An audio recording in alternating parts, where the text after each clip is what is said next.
Chers parents ou futurs parents, si vous ne voulez pas que vos enfants deviennent plus tard ce que Michel Desmurger a appelé des crétins digitaux, éloignez-les le plus longtemps possible des réseaux sociaux. Facebook, TikTok, Snapchat, Instagram, YouTube, Twitch, WhatsApp, Telegram et autres sont des applications qui doivent être éloignées de vos enfants jusqu'à l'âge de la majorité et même au-delà. Il en est de même pour les écrans, surtout en ce qui concerne les enfants en très bas âge. En effet, le constat est alarmant. Depuis la création de ces réseaux sociaux jusqu'à nos jours, il est observé une régression des activités intellectuelles et sociales des enfants.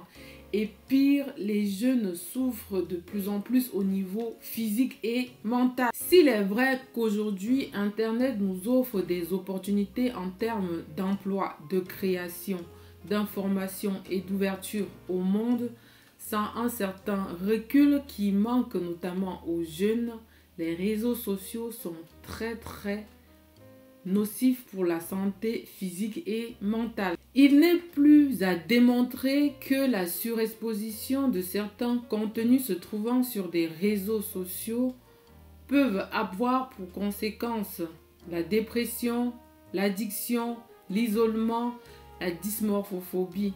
Et à ces fléaux peuvent s'ajouter la prostitution des mineurs, le risque de cyberharcèlement et même le suicide des jeunes. S'il est clair que dans le monde, les pouvoirs publics ont pleinement conscience des dégâts qu'engendrent les réseaux sociaux, le poids économique des activités liées à ces applications fait que les gouvernements ne sont pas prêts à bannir d'ici là ces applications qui nuisent à la santé mentale, intellectuelle et sociale des jeunes.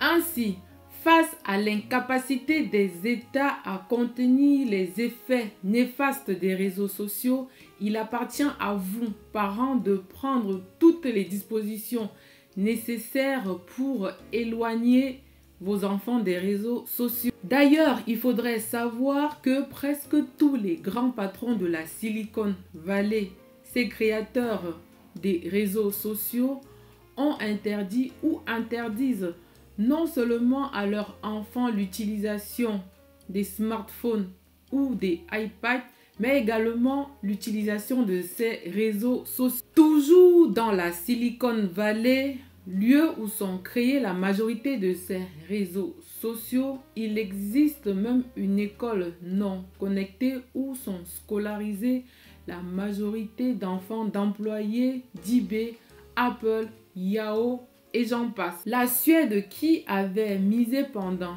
10 ans sur le tout numérique à l'école, est en train de revenir en arrière avec des manuels scolaires en papier. Ainsi, chers parents, au lieu de laisser vos enfants en bas âge devant les écrans, orientez-les vers des activités qui vont entraîner des interactions avec leur environnement. Il s'agit notamment des jeux de société, la pratique d'un sport ou l'apprentissage d'un instrument de musique.